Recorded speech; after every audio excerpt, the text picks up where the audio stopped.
Crime report India में आपका स्वागत है। मैं हूं शारिक खान। मध्य प्रदेश के मुरैना में शराब कांड के मुख्य आरोपी मुकेश किरार को गिरफ्तार करने में पुलिस को कामयाबी मिली। आरोपी को चेन्नई से गिरफ्तार किया गया। मुरैना में जहरीली शराब पीने से 24 लोगों की मौत हो गई, जबकि 26 लोगों का भी इलाज चल रहा है। मुख्य आरोपी से पहले भी 3 आरोपियों को गिरफ्तार किया जा चुका था। इस मामले में वहां के कई अधिकारियों पर भी गाज गिरी। अनुराग द्वारी हैं हमारे साथ इस बारे में ज्यादा बात करने के लिए। अनुराग, मुख्य आरोपी तो पकड़ में आ गया, लेकिन जहरीली शराब का सिलसिला थमे, इसके लिए सरकार क्या कदम उठा रही है? देखिए, एक हाई लेवल कमेटी गई थी वहां पर और उन्होंने पूरी बातों का अध्ययन किया था शारिक। और मुकेश किरार के पकड़े जाने के बाद एक और टीम वहां चेन्नई भेजी गई है, जो ताकि सुरक्षित उसको लाया जा सके। उसी की फैक्ट्री में ये जहरीली शराब बनी थी, ऐसे आरोप लगे हैं। तो उससे पूछताछ के बाद पता लग पाएगा कि क्यों, कैसे, कहां इसकी सप्लाई हुई थी, क्योंकि 26 लोग अभी भी बीमार हैं। सरकार ने इसके बाद आनन फानन में वहां के कलेक्टर को एसपी का तबादला किया, एसडीओपी को निलंबित किया और मुख्यमंत्री ने साफ तौर पर निर्देश दिए थे कि किसी को बख्शा नहीं जाएगा, माफिया को हर तरह से कुचल दिया जाएगा। लेकिन आप अंदाजा इसी बात से लगा सकते हैं कि मुरैना के बगल में ही दिमनी में फिर जहरीली शराब पीने से 2 लोगों की मौत हो गई है। इससे पहले उज्जैन में भी 14 लोगों की मौत हुई थी कुछ महीनों पहले। उसके पहले रतलाम में वाकया हुआ था।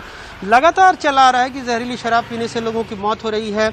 लगातार ये मुख्यमंत्री कई बार ये कह चुके हैं कि 10 फीट जमीन में गाड़ दूंगा, माफिया को ये कर दूंगा, नेस्तनाबूद कर दूंगा। अधिकारियों को संदेश दे चुके हैं, लेकिन पता नहीं क्या है कि जमीन पर जो बात आनी चाहिए, जो जबानी सख्ती दिखती है, वो जमीनी सख्ती दिख नहीं रही है और इस वजह से ऐसे मामले खत्म नहीं हो रहे हैं। उन्होंने जो कमेटी वहां गई है, आबकारी नीति में भी बदलाव करने के कुछ सुझाव दिए हैं, जैसे 1-2 के समूह में इस तरह के ठेके दिए जाएं और उस पर आज चर्चा होने की संभावना है। लेकिन उससे ये जहरीली शराब का कारोबार कैसे रुकेगा, इस पर बहुत संशय है, क्योंकि फिर जैसा मैंने कहा एक मामला और सामने आ गया। शुक्रिया अनुराग इस पूरी जानकारी के लिए। तो इस मामले का मुख्य आरोपी अब पुलिस की गिरफ्त में है। हरियाणा के यमुनानगर में एक शख्स का सिर कटा शव गाड़ी में मिला। मृतक की पहचान कैथल के रहने वाले जयपाल के तौर पर हुई है। यह शख्स पिछले काफी वक्त से कैथल के सीवन में एक स्कूल चला रहे थे। स्कूल में इनके पार्टनर ने लापता होने की रिपोर्ट भी दर्ज करवाई थी। पुलिस कई एंगल से इस मामले की जांच में जुटी है।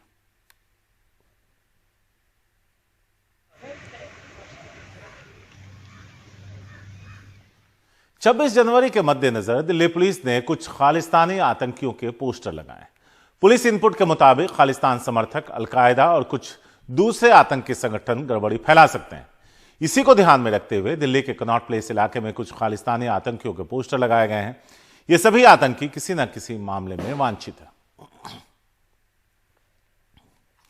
मुकेश सिंह सेंगर हैं हमारे साथ इस बारे में ज्यादा बात करने के लिए। सीधे मुकेश के पास चलते हैं। मुकेश, कई पहलू हैं इसके। जब भी 26 जनवरी का वक्त आता है तो इस तरह की आशंकाएं व्यक्त की जाती है, पुलिस आपको सिक्योरिटी को बढ़ाती है। जिस तरह के पोस्टर्स लगाए गए हैं, क्या यह पहली बार हुआ है या पिछले सालों में भी जब 26 जनवरी और 15 अगस्त का दिन आता था तब इस तरह के पोस्टर्स लगाए जाते थे और आवाम को सतर्क किया जाता था कि कोई ऐसा दिखे तो हमें बताइए? तो इस पर जरा पूरी रोशनी डालिए कि 26 जनवरी को लेकर किस तरह की तैयारियां हैं और इन तस्वीरों के पीछे की तस्वीर क्या है। देखिए शारिक, जब भी 26 जनवरी होती है या जो 15 अगस्त होता है तो उसके पहले हर साल दिल्ली पुलिस इस तरह के पोस्टर लगाती है, जिसमें न सिर्फ बब्बर खालसा बल्कि जो इंडियन मुजाहिदीन है या अलकायदा है, तमाम जो आतंकी वांटेड होते हैं, इनके पोस्टर लगाती है। तो इस साल भी दिल्ली पुलिस ने दिल्ली में तमाम जगहों पर इस तरह के पोस्टर लगाए हैं, जिसमें इंडियन मुजाहिदीन के अलावा बब्बर खालसा के जो तमाम आतंकी वांटेड चल रहे हैं, जो फरार चल रहे हैं, उनके बारे में कहा गया है कि इन आतंकियों से 26 जनवरी को खतरा हो सकता है। ये लोग 26 जनवरी के मौके पर हिंसा फैला सकते हैं। इसीलिए अगर किसी को इनके बारे में कोई जानकारी मिले तो तुरंत पुलिस को जानकारी दें और इन आतंकियों से सावधान रहें। क्योंकि इस बार पुलिस को इस बात का भी अंदेशा है कि दिल्ली की अलग अलग सीमाओं पर किसानों का आंदोलन चल रहा है। तो ऐसे में किसानों के आंदोलन का फ़ायदा उठाकर ये बब्बर खालसा के जो आतंकी हैं, ये दिल्ली में गड़बड़ी फैला सकते हैं। तो इसीलिए पुलिस ने काफ़ी ज़्यादा अलर्ट किया है इस बार और इस तरह के पोस्टर पूरी दिल्ली में लगाए हैं। कनॉट प्लेस के अलावा दिल्ली के तमाम इलाकों में लगाए गए हैं। वहीं इस बार ये भी किया गया है कि जो लोग 26 जनवरी के मौके पर राजपथ पर आएंगे उनके पहचान पत्र देखकर ही पुलिस उनको एंट्री देगी और केवल 25,000 लोग ही इस बार 26 जनवरी के मौके पर राजपथ पर आएंगे, तो जिनमें 4,000 जो आम जनता है वो होगी। तो कुल मिलाकर इस बार काफ़ी कड़ाई की गई है और हर साल की तरह पोस्टर यहाँ इस बार भी लगाए गए हैं। लेकिन चूंकि इस बार किसानों का आंदोलन चल रहा है तो पुलिस को इस बात की आशंका है कि बब्बर खालसा इंटरनेशनल जो कि आतंकवादी संगठन है उसके लोग दिल्ली में हिंसा फैला सकते हैं, इसीलिए पुलिस ने खास तौर पर अलर्ट जारी किया है। जी मुकेश, अगर देखें तो इस मामले में सुप्रीम कोर्ट में भी सरकार ने ऑन रिकॉर्ड कहा था कि खालिस्तानी संगठन भी सक्रिय हैं। ऐसे में देखते हुए क्या उस दिशा में भी नजर रखी जा रही है? देखिए, बिल्कुल जहां जहां किसानों के प्रोटेस्ट हो रहे हैं दिल्ली की सीमाओं पर, वहां पर लगातार जो खुफिया एजेंसियों के लोग हैं, पुलिस के लोग हैं, वो सादी वर्दी में वहां पर लगातार निगरानी कर रहे हैं कि कहीं इस तरह के संगठन के लोग यहां पर हिंसा ना फैला दें। तो लगातार तमाम लोगों पर निगाहें रखी जा रही हैं। लेकिन चूंकि सरकार भी ये कोर्ट में मान चुकी है कि खालिस्तानी समर्थक किसानों के आंदोलन को हवा दे रहे हैं, तो ऐसे में इस बार ज़्यादा निगरानी रहेगी दिल्ली के अंदर। और पुलिस ने पहले ही जो आतंकवादी वांटेड चल रहे हैं खालिस्तानी आतंकी, उनके पोस्टर जारी कर दिए हैं और आम लोगों को इनसे अलर्ट रहने के लिए कहा है। शुक्रिया मुकेश इस पूरी जानकारी के लिए। तो 26 जनवरी को लेकर पुलिस ने अपनी कमर कसी है। कई तरह के एहतियाती कदम उठाए जा रहे हैं, जिनमें दिल्ली के अलग अलग जगहों पर पोस्टर्स लगाए गए हैं, जिसमें बब्बर खालसा यानी खालिस्तानी समर्थक आतंकियों की तस्वीरों के अलावा अलकायदा और दूसरे आतंकी संगठन भी हैं जिसके पोस्टर्स लगाए गए हैं। जांच जारी है और पूरी सतर्कता के साथ पुलिस 26 जनवरी में किसी तरह की गड़बड़ी ना हो उसको लेकर एहतियात बरत रही है। राजस्थान के अलवर में एक मोबाइल की दुकान में हुई चोरी के मामले में पुलिस ने 3 लोगों को गिरफ्तार किया। इस दुकान से दिसंबर में 50 लाख रुपए के फोन, स्मार्ट वॉच और आईपैड चोरी किए गए थे। पुलिस के मुताबिक ये गैंग घटना से 4 से 5 दिन पहले ही शहर पहुंचता था, फिर मोबाइल के बड़े शोरूम की रेकी कर मौका देख हाथ साफ कर देता था। यह गैंग चोरी किए गए मोबाइल नेपाल में बेचता था। 95% मोबाइल आरोपियों के पास से बरामद कर लिए गए। 6 आरोपियों की तलाश भी जारी है।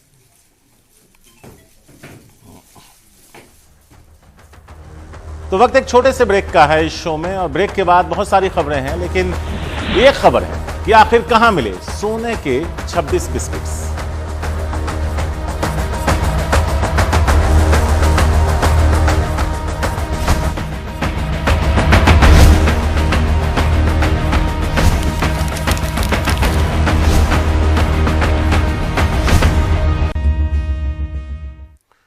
सुशांत सिंह राजपूत की मौत के मामले में मीडिया ट्रायल पर बॉम्बे हाईकोर्ट की सुनवाई पूरी हो गई। ये दोपहर 2:30 बजे फैसला आएगा।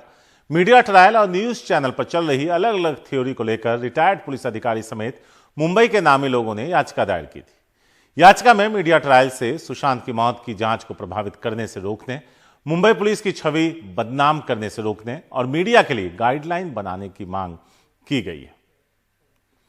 सुनील सिंह हैं हमारे साथ इस बारे में ज्यादा बात करने के लिए। सुनील, आप पहले दिन से इस मामले को कवर करते रहे हैं और जिस तरह का मीडिया ट्रायल हुआ और छीछा लेदर हुआ, वो शायद ही पहले कभी देखा गया था कि जिस तरह से इसको कवर किया मीडिया हाउसेस ने। इसको लेकर कई तरह के आरोप भी लगे, प्रभावित करने की भी बात सामने आई। इसको लेकर कई बड़ी हस्तियों के साथ साथ वरिष्ठ पुलिस अधिकारी जो रह चुके हैं, पीछे रिटायर्ड जो अधिकारी हैं, वो लोग हाईकोर्ट पहुंचे थे। आज उन सभी लोगों की उम्मीदें टिकी होंगी हाईकोर्ट से कि शायद उन्हें कुछ ऐसी राहत मिले या कुछ ऐसे ऑर्डर्स आए जिसके बाद इस तरह के ट्रायल की जो पद्धति है, जो एक रोज की बात हो गई है, उस पर शायद रोक लगे। शारिक, हम उम्मीद ही कर सकते हैं, लेकिन आपको ये भी देखना होगा कि जब ये जनहित याचिका दायर की गई थी तब मामला चल रहा था और मीडिया में काफ़ी उछला हुआ था, लेकिन फौरी तौर पर कोई भी रोक अदालत ने तब नहीं लगाई थी। उन्होंने बल्कि केंद्र सरकार से जानकारी मांगी थी कि, और जबकि एडिशनल सॉलिसिटर जनरल ने बताया था कि कोई भी एजेंसी, चाहे सीबीआई हो, ईडी हो या फिर एनसीबी, किसी ने भी अपनी तरफ से कोई सूचना लीक नहीं की है। मीडिया अपने हिसाब से ही सूचनाएं चला रही है। यहाँ तक कि जो एनबीए को भी बुलाया गया तो एनबीए भी ने अपना पक्ष रखा, तो उन्होंने कहा था कि उनका अपना एक मैकेनिज्म है जिसके तहत वो अपनी खबरों को तार्किक कसौटी पर कसते हैं और फिर चलाते हैं। यहाँ इसमें यह बात जरूर बताई कि कुछ ऐसे चैनल हैं जो कि इसमें उससे अलग हैं, जो इन प्रतिबंधों को नहीं मानते हैं, तो उसमें कुछ चैनलों को भी वादी बनाया गया था जिन्होंने भी अपना पक्ष रखा था। इन सब पर अब जाकर फैसला आना है। लेकिन अब जबकि मीडिया खुद ही सुशांत की खबरों को अब लगभग चलाना बंद कर चुकी है, दूसरी खबरें आ चुकी है। ये जरूर है कि उम्मीद एक लगाई जा सकती है कि अब जो है शायद अदालत ऐसी कुछ गाइडलाइन, दिशा निर्देश दे जिससे कि आगे चल के दूसरे जो मामले हैं उसमें इस तरह से एजेंसियों के ऊपर कीचड़ न उछाला जा सके, और जब तक जांच हो रही है उस जांच को जो भी अधिकृत तौर पर सूचनाएं मिले उसी को चलाया जा सके, न कि कयासों के आधार पर मीडिया ट्रायल किया जा सके या फिर जांच को प्रभावित किया जा सके। इसकी उम्मीद की जा सकती है, इसी उम्मीद में है। फैसला सुबह 11 बजे ही आना था, पहले नंबर पर लिस्ट था, लेकिन चूँकि इसमें बहुत से लोग जुड़े हुए हैं और बहुत से वकील जो हैं कि दिल्ली में हैं, इसीलिए अदालत ने कहा कि इसे दोपहर बाद रखते हैं और ये ऑनलाइन लिंक के जरिए सबको लिंक दी जाएगी ताकि जो जहाँ पर बैठा है वहाँ से वो इस फैसले को सुन सके।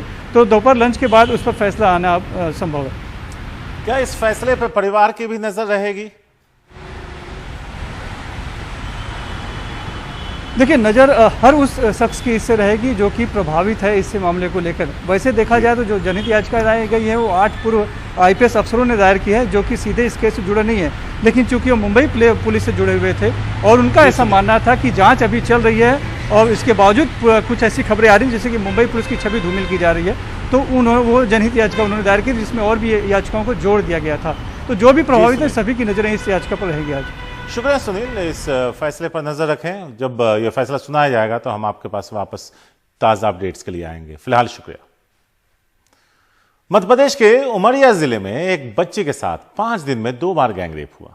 13 साल की उस मासूम की अंतरात्मा को रौंदने वाले 9 आरोपियों में से 8 गिरफ्तार हैं।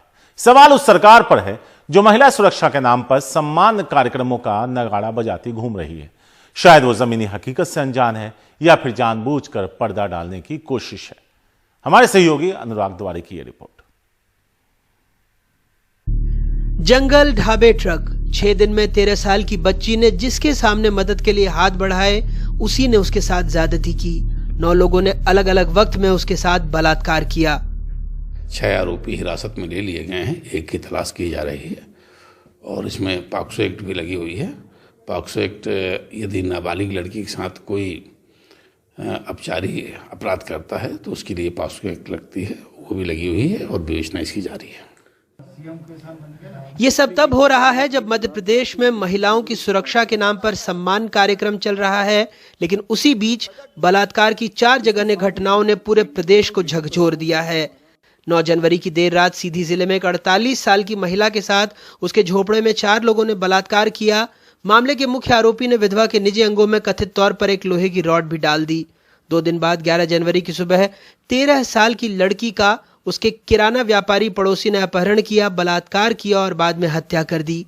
इसके ठीक 1 दिन बाद उज्जैन जिले में एक महिला पर दूसरे के साथ संबंध के आरोप लगाते हुए उसके पति और ससुर ने नाक और स्तन पर धारदार हथियार से हमला किया। सारे मामलों में आरोपी गिरफ्तार तो हो गए, लेकिन सरकार की साख और इकबाल पर बड़ा बट्टा लगा है। मध्य प्रदेश में अपने ब्यूरो सहयोगियों के साथ भोपाल से अनुराग द्वारी की रिपोर्ट, NDTV इंडिया। और वक्त है क्राइम न्यूज रैप का। कोलकाता में कस्टम ने एक शख्स को गिरफ्तार कर 26 सोने के बिस्किट्स बरामद किए। बरामद किए गए सोने की कीमत 1,52,00,000 रुपए से ज्यादा है। पुलिस मामले की जांच कर रही है। इंदौर में STF ने एक शिक्षक और उसकी पत्नी को गिरफ्तार कर $19,600 बरामद किए। STF के SP के मुताबिक मुंबई के व्यापारी मुर्तजा बोरा के डॉलर कुछ वक्त पहले चोरी हो गए। बरामद किए गए डॉलर उसी व्यापारी के हैं। पकड़े गए आरोपी ये डॉलर बेचने की फिराक में इंदौर आए।